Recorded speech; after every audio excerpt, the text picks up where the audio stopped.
समझो कि एक नदी है और ये नदी है इस भवसागर, और इस नदी में एक जहाज, और वो जहाज क्या है? वो तुम हो। और ये जहाज कहां बंधा हुआ है और किस चीज से बंधा हुआ है, ये देखना बहुत जरूरी है। क्यों? तुम सब लोगों ने देखा होगा, भैंस को बांधते हैं। क्यों बांधते हैं? नहीं बांधेंगे चली जाएगी। भैंस दूध देती है, लोग दूध पीते हैं। जो लोग भैंस रखते हैं तो वो लोग भैंस को बांधते हैं। तो कैसे बांधते हैं? कैसे बांधते हैं? देखा तुमने कभी? इतना बड़ा तिनके से नहीं। ये नहीं है कि इतना बड़ा तिनका जमीन में गाड़ दिया और उसमें एक छोटी सी, क्या कहते हैं, जिसे रस्सी नहीं पर धागे से नहीं। जब भैंस को बांधते हैं, मोटा रस्सा, धागा नहीं, और बड़ी लकड़ी खूब अच्छी तरीके से गाड़ी हुई ताकि हिले ना, मजबूत। क्यों? कि भैंस ताकतवर, और वो अगर झटका देगी और धागा हुआ तो टूट जाएगा। भैंस झटका देगी तो जिस चीज से बंधी हुई है उसको मजबूत होना जरूरी है।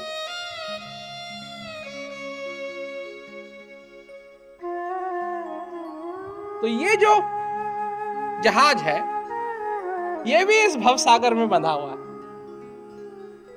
परंतु देखना है कि कैसे बंधा हुआ है। अगर कच्चे धागे से बंधा हुआ है तो जिस दिन तूफान आएगा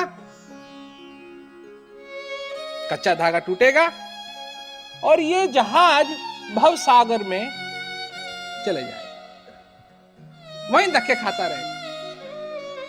कभी इधर लहर आएगी, कभी उधर लहर आएगी, कभी इधर हवा चलेगी, कभी उधर हवा चलेगी, और ये जहाज भटकता रहेगा, भटकता रहेगा। परंतु अगर इस जहाज को अच्छे जंजीर से तुम बांधोगे तो जब तूफान आएगा, और तूफान जरूर आएगा, संत महात्माओं ने, सब ने पहले ही कहा है कि तूफान आएगा, और जब आएगा तो भटकना मत। तो किस जंजीर की बात कही? कि असली ज्ञान की अगर जंजीर है, असली विश्वास की, असली विश्वास की अगर जंजीर है,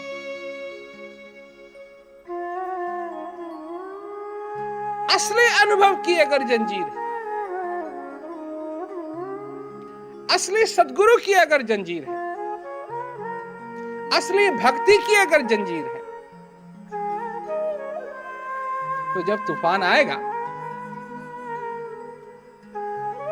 इस जहाज को धक्का लगेगा, परंतु जंजीर अगर असली है तो जहाज कहीं नहीं जाएगा। जहाज कहीं नहीं जाएगा, भटकेगा नहीं। तूफान आएगा और तूफान चला जाएगा, और जहाज जहां बंधा हुआ है सुरक्षित रूप में, वो वहां का वहां सुरक्षित रूप में बना रहे। देखो, दुनिया के लोग सहारा मनुष्य को कहते हैं, बात करते हैं, परिवार है, परिवार का सहारा है। यही तो बल की बात है। कोई बोलता है कोई धन का बल है, धन का सहारा है। कोई बोलता है परिवार का सहारा है। कोई बोलता है, क्या कहते हैं, जो विद्या प्राप्त की है इस संसार में, कुछ लोगों को उसका सहारा है। परंतु संत महात्माओं ने क्या कहा कि मनुष्य को उस ज्ञान का, उस अनुभव का, उस आनंद का वो सहारा होना चाहिए। वो है असली सहारा। तो जो बात है वो बात है असली ज्ञान, बात है असली अनुभव की। हम अनुभव नहीं बनाते, जो चीज तुम्हारे अंदर है उस चीज का अनुभव तुमको हो सकता है। जो चीज तुम्हारे अंदर है, जो चीज तुमको जीवित रखती है, जो चीज तुम्हारे जो निरंतर चलती है, उस चीज का तुमको अनुभव हो सकता है। और उसका अनुभव करने से क्या होगा? उसका अनुभव करने से मनुष्य को वो आनंद मिलता है, वो पूर्ति पैदा होती है अंदर, जो सच्ची पूर्ति।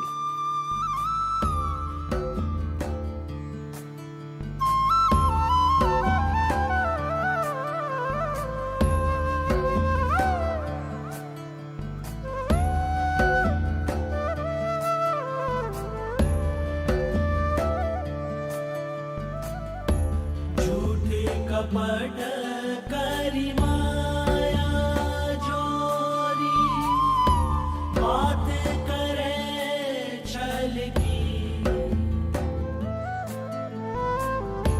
झूठे कपट करी माया जोरी, बात करे छल की।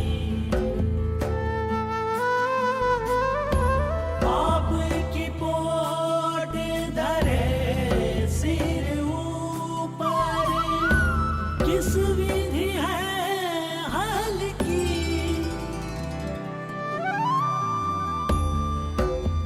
जगत में खबरें नहीं पल की।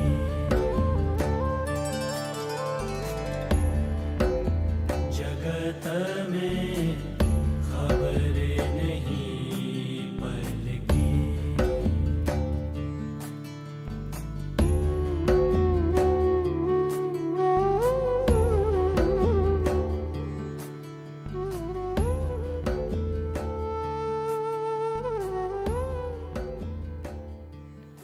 चाहे कुछ भी हो, मनुष्य के पास एक चीज है और वो है हिम्मत। और वो हिम्मत ही उसकी ताकत है, बाहुबल नहीं, बाहों का बल नहीं, वो हिम्मत जो अपने जिंदगी के अंदर इस श्वास के आने जाने को सचमुच में आशीर्वाद समझता है। वो मनुष्य इस बात को समझे कि वो कितना भाग्यशाली है कि उसके अंदर अभी भी ये कृपा, ये आशीर्वाद उसको मिल रहा है। कई बार हम अपनी जिंदगी को इस तरीके से तोलते हैं कि हमारी जिंदगी में क्या नहीं है। अपने को उससे इस तराजू से तोलते हैं कि हमारे पास क्या नहीं है, उस तराजू से नहीं कि हमारे पास क्या है। क्या क्या है हमारे पास? ये श्वास है, ये जीवन है। जब तक है, हमेशा नहीं रहेगा। हम जरूर सोचते हैं काश ऐसा नहीं होता, काश ऐसा नहीं होता, काश ऐसा नहीं होता। और मनुष्य होने के नाते ठीक बात है। जो दुख की बात है, दुख की बात तो जरूर है। जो हमारे नजदीक था, जब वो चले गया तो दुख तो होगा, पर कब तक? उन यादों को लेके, उस हिम्मत को लेके क्या आगे नहीं चलना चाहिए? क्या आगे नहीं बढ़ना चाहिए?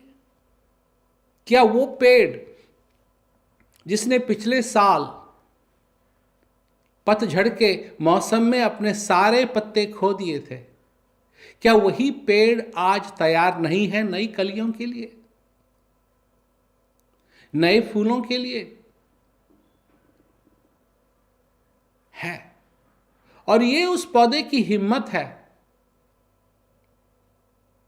कि हां, ये जो अब बसंत ऋतु आ रही है, इसमें मैं खिलूंगा, फूलूंगा, फलूंगा। ये डर नहीं कि क्या एक बार फिर पतझड़ का मौसम नहीं आएगा, तो काय के लिए मैं खिलूं, क्योंकि फिर आएगा तो फिर मेरे को सारे अपने पत्ते गिराने पड़ेंगे। पर ये बात पतझड़ की नहीं है, ये बात है बसंत की, कि जब ये ऋतु आए तो वो पेड़ तैयार हो। और जहां देखो धीरे धीरे धीरे धीरे धीरे धीरे हरियाली जरूर आएगी। हां, मौसम सारे आएंगे, बारिश भी आएगी, फिर पतझड़ भी आएगा, परंतु फिर ये बसंत ऋतु भी आएगी।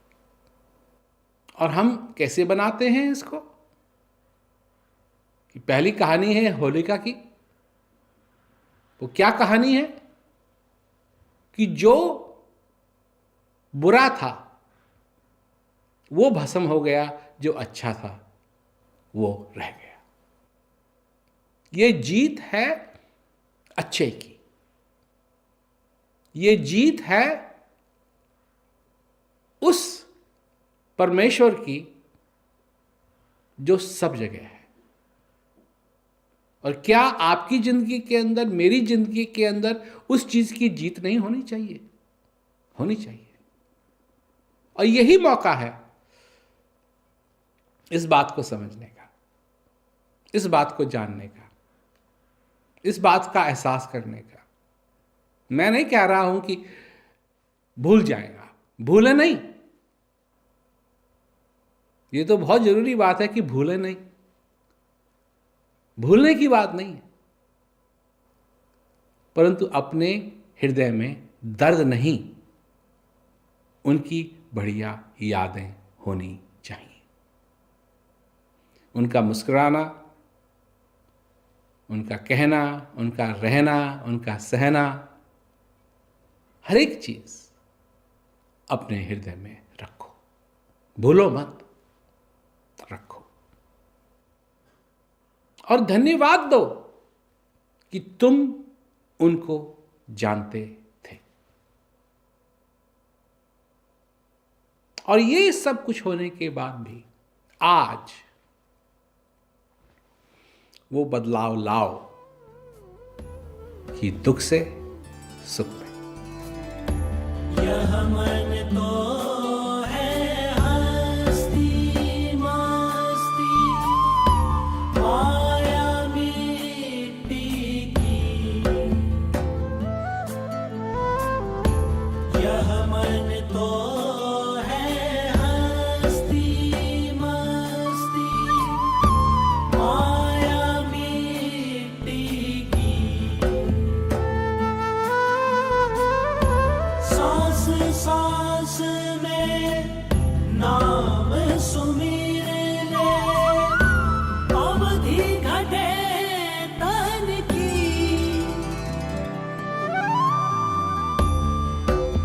जगत में खबरें नहीं पल की।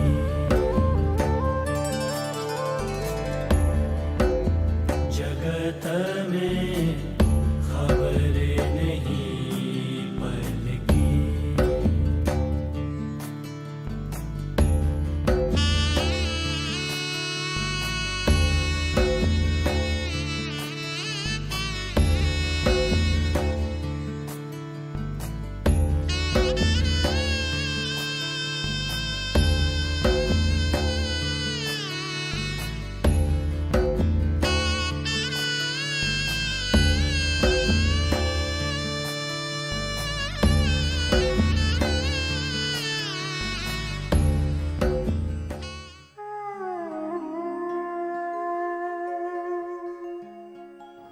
जब अज्ञानता का अंधेरा हो,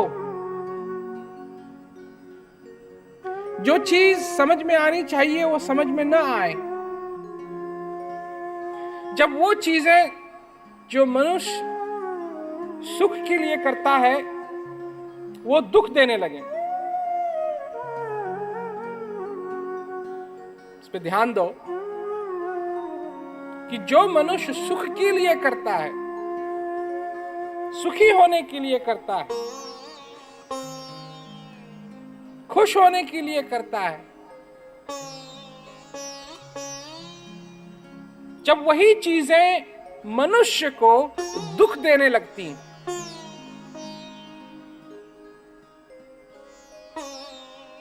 जब मनुष्य देख नहीं पाता है कि वो कहां जा रहा है, जब मनुष्य को संशय पैदा होने लगता है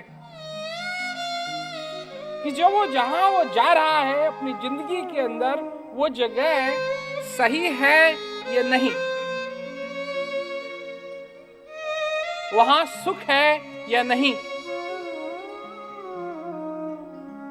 वहां खुशी है या नहीं।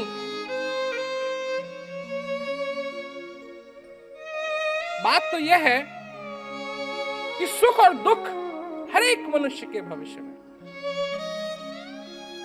सुख और दुख हर एक मनुष्य के भविष्य में, जब तक तुम जिंदा हो, जब तक ये श्वास शरीर में आता जाता है, तब तक तुम दुख से नहीं बच सकते। दुख है जैसे आग, आग चीजों को भस्म करती है, ये उसकी प्रकृति है।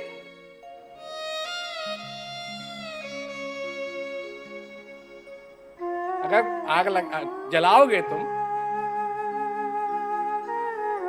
तो भस्म करेगी चीजों को, ये उसकी प्रकृति है आग की। तो सोचने की बात है कि क्या मनुष्य ऐसी जगह जा सकता है या उसकी जिंदगी में कोई ऐसी चीज हो तो जो उदाहरण दे रहा था जहाज का, कि वो जहाज बच जाए, अशांति से बच जाए, जो माया की आग है उसमें भस्म होने से मनुष्य बच जाए।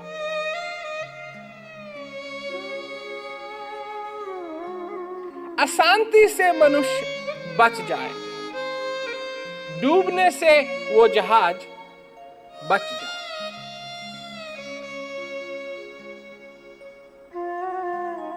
क्या ऐसा हो सकता है? क्योंकि जब तक मनुष्य जिंदा है, जब तक मनुष्य जिंदा है,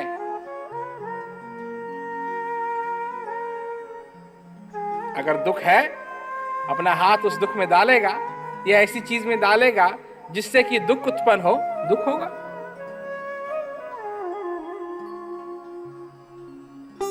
अशांति में अगर वो अपना हाथ डालेगा तो अशांति होगी, क्योंकि है।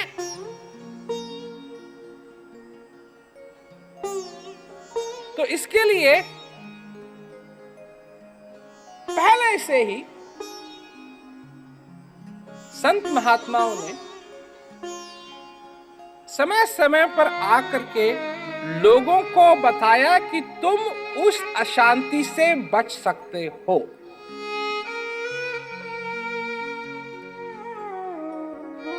तुम एक ऐसे अशुभ से बच सकते हो जो सब अशुभों का अशुभ है।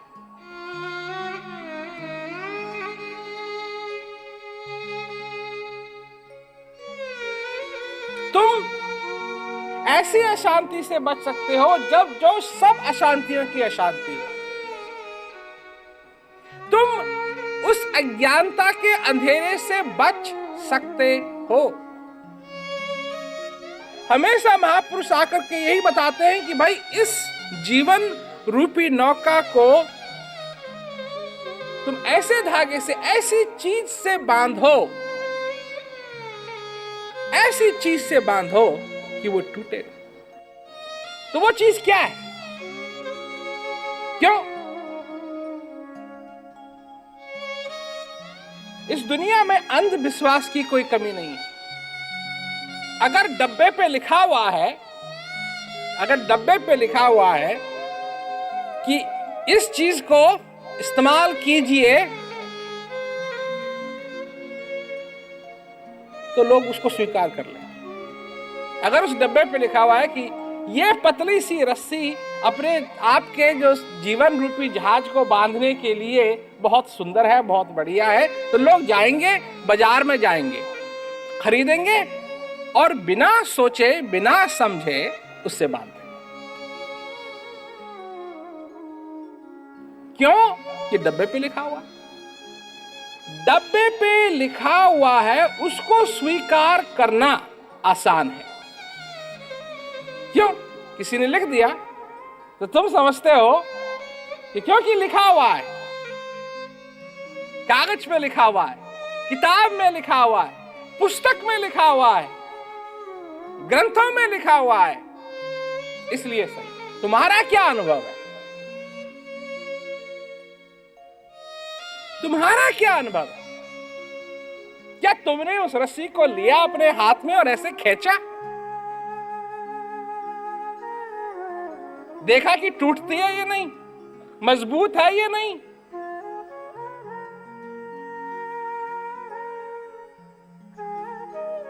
तो इतने में क्या समझे हम कि निराश होने की जरूरत नहीं है।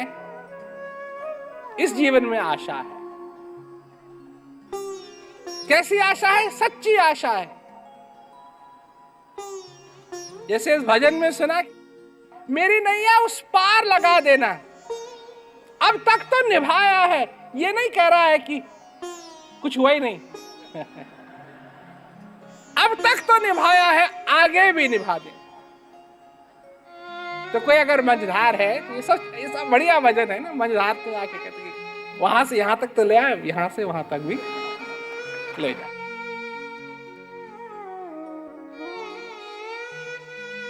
संभव है झंझटों में मैं तुमको भूल जाऊं, झंझटों में। तो कभी सोचा झंझट किसके बनाए हुए हैं? कौन से झंझटों की बात हो रही है? मेरे झंझटों की, तुम्हारे झंझटों की? मेरे झंझट मेरे को परेशान करेंगे, तुम्हारे झंझट तुमको परेशान करेंगे। खुद ही के बनाए हुए झंझट, किसी और के नहीं। वही वाली बात है ना कि वही मकड़ी ने जाल बनाया औरों को फंसाने के लिए, खुद उसी जाल में जाके फंसती है। यही तो झंझट। और उन झंझटों में क्या होता है? संभव है झंझटों में मैं तुमको भूल जाऊं। वही तो तूफान है। जब झंझटों में जाकर के मनुष्य फंसता है, जब मनुष्य परेशान होता है, तो क्या दशा होती है मनुष्य? उस परेशान मनुष्य को, उस झंझट में फंसे हुए मनुष्य को जब निराशा का जाल उस पे जाकर के पड़ता है, तो उसके लिए क्या रह जाता? उसके लिए कोई चीज माने नहीं रखती है। सूरज उदय हुआ, अस्त हुआ, उसके लिए कोई परवाह नहीं। इसीलिए भक्त कहता है कि संभव है झंझटों में मैं तुमको भूल जाऊं। पर वो रस्सी को ऐसे ऐसे खींच रहा है। फिर कहता है कि दया करके मुझको ना भुला देना, मैं भूल जाऊं, मेरे को मत भुला देना। पर लगी किसको है? किसको किसकी जरूरत है? किसको किसकी जरूरत है?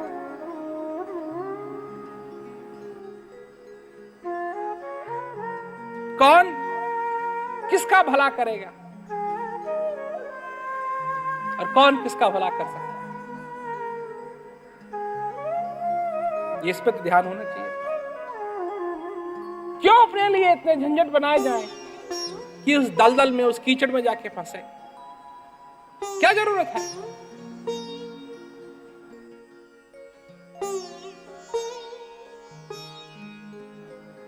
ये मैंने अपने जीवन में अनुभव किया कि अगर तुम एक कमेटी भी बनाओ लोगों को चीज सुलभ करने की, तो वो उसी को इतना ऐसे बना देंगे कि झंझट, जो भी चीज मनुष्य, ये समझो कि मनुष्य जिस भी चीज को हाथ लगाता है उसी को झंझट कर देता है। इसीलिए मेरे ख्याल से बनाने वाले ने सूरज को इतना ऊपर रखा, उसको भी खराब कर दे।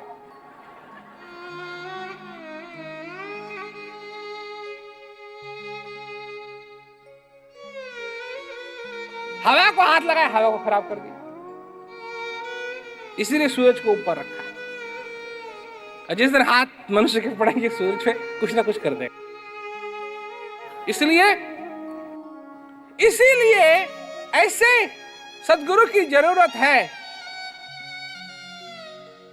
कि जो जिस चीज पे हाथ लगाए उसको ठीक कर दे, जो मनुष्य ने गड़बड़ की उसको ठीक कर दे।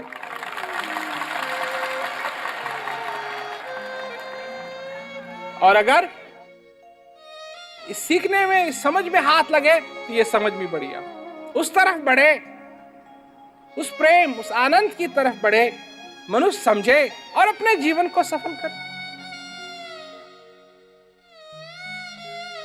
और जिस जिस चीज की जरूरत है वो सब उपलब्ध है। ये बेड़ा है, ये जहाज है, ये वेसल भी है, इसमें श्वास का आना जाना, कृपा भी है, और उस सतगुरु की जरूरत है। तो भाई, कितनी सुंदर बात है कि ये सब कुछ हमारे लिए उपलब्ध है। इसका आनंद लो,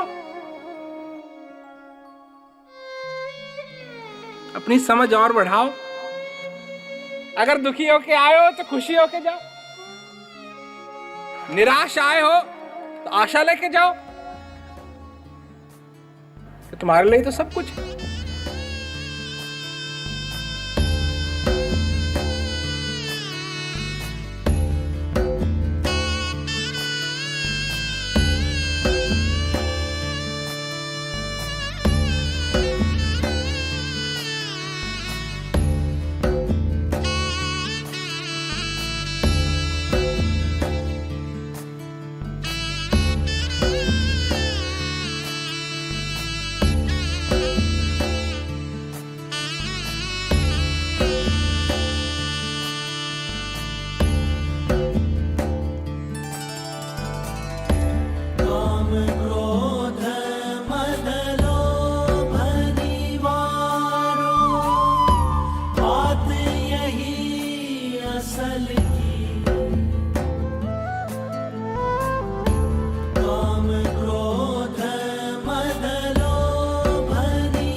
क्या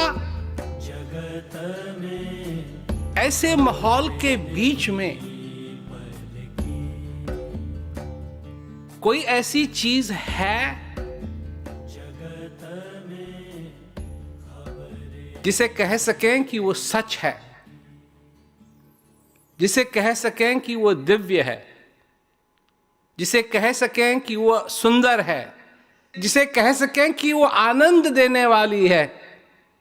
कोई ऐसी चीज है जो कि मनुष्य को उपलब्ध हो ऐसे समय में जहां मनुष्य के पास आशाओं का भंडार नहीं बचा। क्या भगवान राम की जिंदगी में तूफान आया या नहीं? उनको तो हम भगवान मानते हैं, उनको तो हम भगवान मानते हैं। तो भगवान के जीवन में तूफान आना ये कैसे संभव है?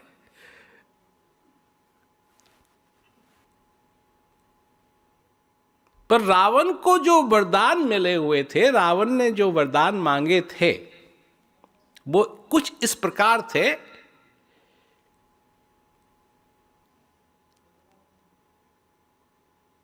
कि मुझे कोई देव देवता न मार सके।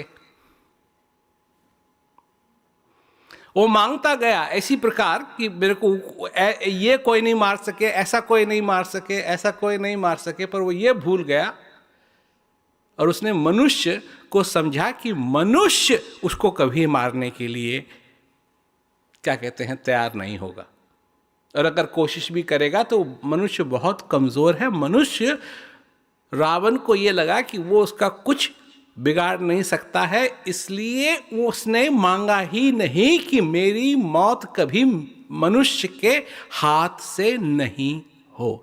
तो जब भगवान राम ने अवतार लिया तो देवता की तरह नहीं, भगवान की तरह नहीं, जो भगवान कृष्ण ने किया उस प्रकार नहीं, बिल्कुल मनुष्य बन के आए। कि एक मनुष्य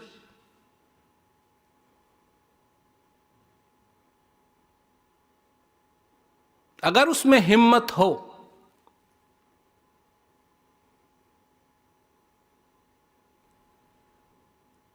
तो वो विपरीत स्थितियों में भी रह करके, परिस्थितियों में भी रह करके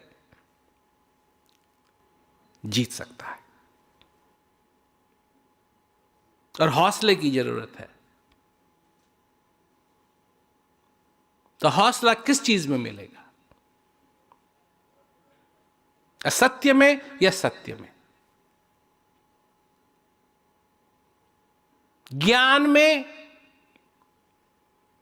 या अज्ञानता में?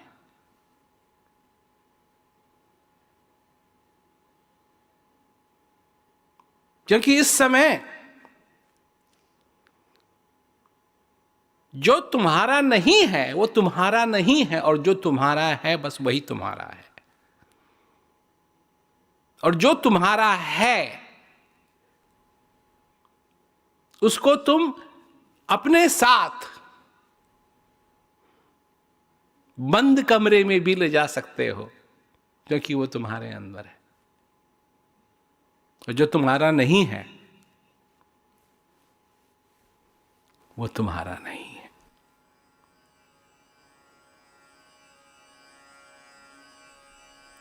इस परिस्थिति में तुम अपने आप को कितना समझते हो, कितना जानते हो?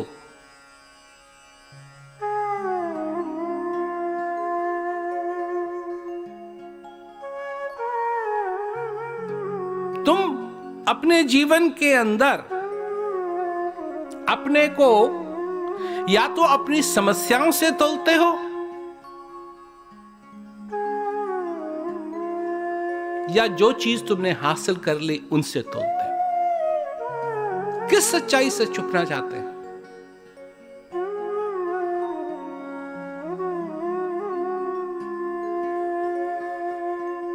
क्योंकि इस श्वास का आना जाना, इस सच्चाई से अगर आप बचने की कोशिश कर रहे हैं तो मत करो, क्योंकि ये आशीर्वाद है। इसको देखो, इसको जानो। आपका जीवन होना ये आशीर्वाद है।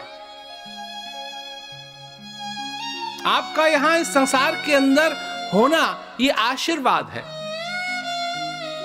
और इस सच्चाई से मुंह मत मोड़ो। सत्यों की वो चीज़ तुम्हारे अंदर है, उसको जानो, उसको पहचानो और अपने जीवन को सफल करो।